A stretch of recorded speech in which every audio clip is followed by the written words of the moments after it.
This is the video reflections for EPS735 small group teaching as part of assignment 1. I'm here with Bridget. My name's Bryce, and what an experience that was. Yes, I think overall we're just glad we actually could do it. I'd say one of the kind of main limitations, which is an odd place to start, but the main limitation to the small group teaching was the impacts of COVID. Yes. And a couple of other logistical workarounds, which meant that we ended up doing 3 lessons out of the 6 and combining some of the concepts together. And over the course of 3 lessons, we worked through questioning the students and learning and finding out and investigating what they wanted to find out about light and their prior knowledge. And then in lesson 2, we worked towards looking at translucent, transparent and opaque, as well as refraction. And then in the final lesson, we summed up all of those concepts, as well as building the periscope. And their homework as well. And the homework that we set them as well, which they did really well. Yeah, which was reviewing. So they each had an animal, and they researched about how the light works with the animal's eye, different to humans, which I thought they explained really well, and that was interesting for them. And it sort of tied in everything about absorption and how our eye reflects the light from the sun, and how eyes work differently, like the nocturnal animals and all of that, right? I think one of the main learnings from this whole process for me was how inspired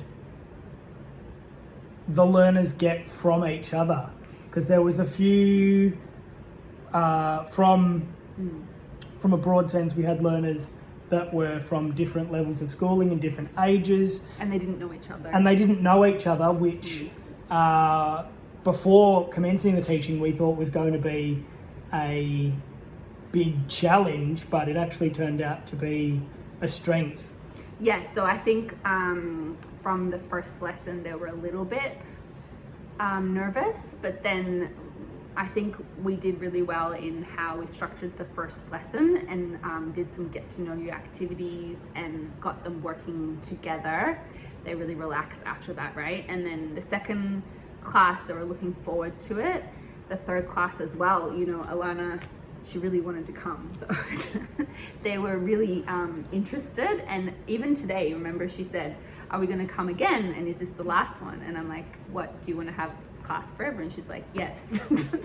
So that's saying something, isn't it? And it was interesting also to see a couple of our learners in our learning group were more focused towards art and visual art. Yeah. And whilst throughout all of the lessons there was questioning from the students about how does art fit into this concept, there was a little bit of natural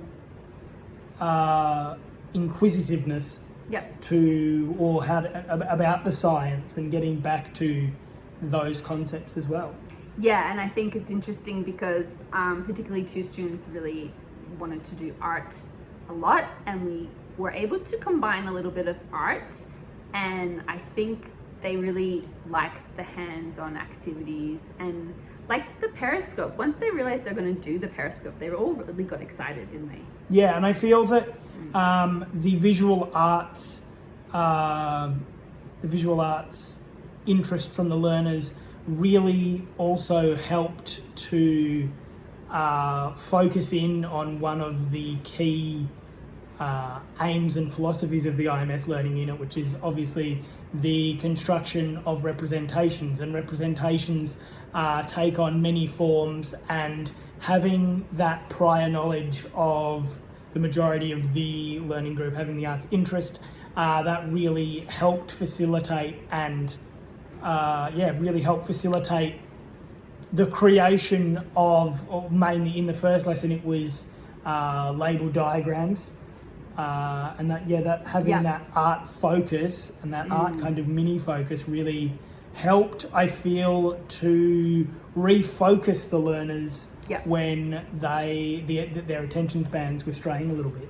Plus, I think the art focus, for us coming from arts background, it helped us get interested in the project too.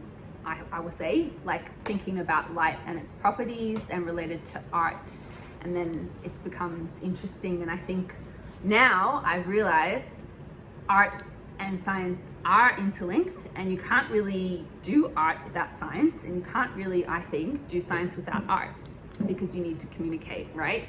So for me, I think it's tied together, and that's in my head solidified, the connection of art in STEAM and science to art and art to science, which is really interesting. And personally, now I'm more interested in science, and I actually will advocate that science is important in primary school, and it needs to be in primary school. So me as a teacher, I've learned personally about the value of science, which I didn't maybe have before this subject. I also have learned about the value of science, because I haven't done science for 10 plus years, and admittedly I was a little bit nervous going into the group teaching and not having the content knowledge, but I think that throughout the lessons and the drive and energy of the learning group really pushed me to try and better myself for their benefit, if that makes sense. Yeah, and they're quite excited.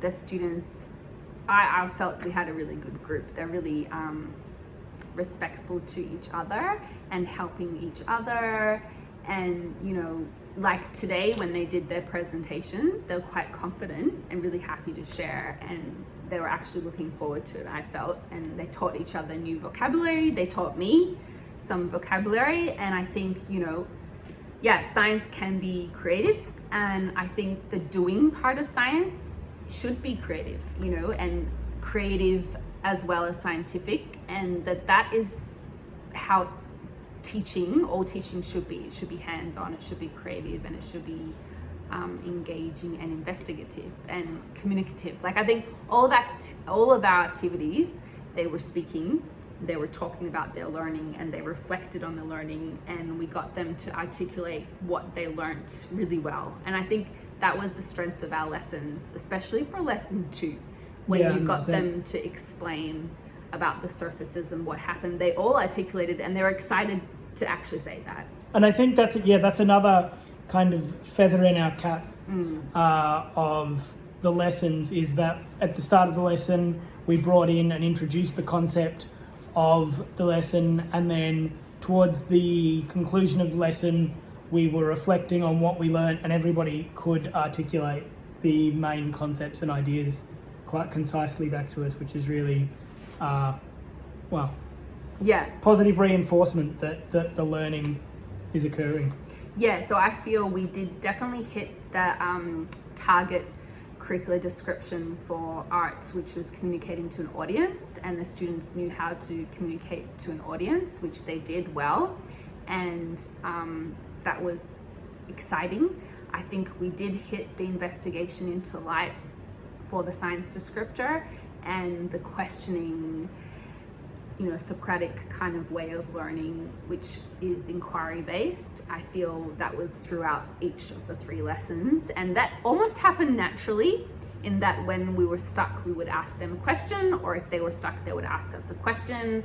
And oftentimes the student will be like, well, I don't know, or how does this work? And we might throw it back to them and say, well, how do you think it works, right? So like a question with a question, which I think worked really well with this group. Like, they were really interested to talk about it. They're very excited to share their ideas or guesses, and this, I think for me as a teacher, I've learned to just relax with the subject science, and that maybe I can teach science, because, although of course I would probably need to learn more about science, but I think it's definitely doable and it's fun. And teaching science in primary school is actually teaching about the world, and it's teaching about things that's from the perspective of being curious about the world, and that the world is interesting. That's how I feel. It's not just boring statistics or facts, it's actually interesting things linked with nature, or things that move, or things that have a relation to people, like light, right? And our eyes, which is interesting. And I also think another key learning for us is how at the conclusion of lesson 1, in between lesson 1 and lesson 2, and there was quite a considerable amount of time, like 3 or 4 weeks. Yeah. One of the learners was articulating to her parent that that's related back to light, and sort of linking the concept of science to her own life and outer world context, which was really both heartwarming and positive to see.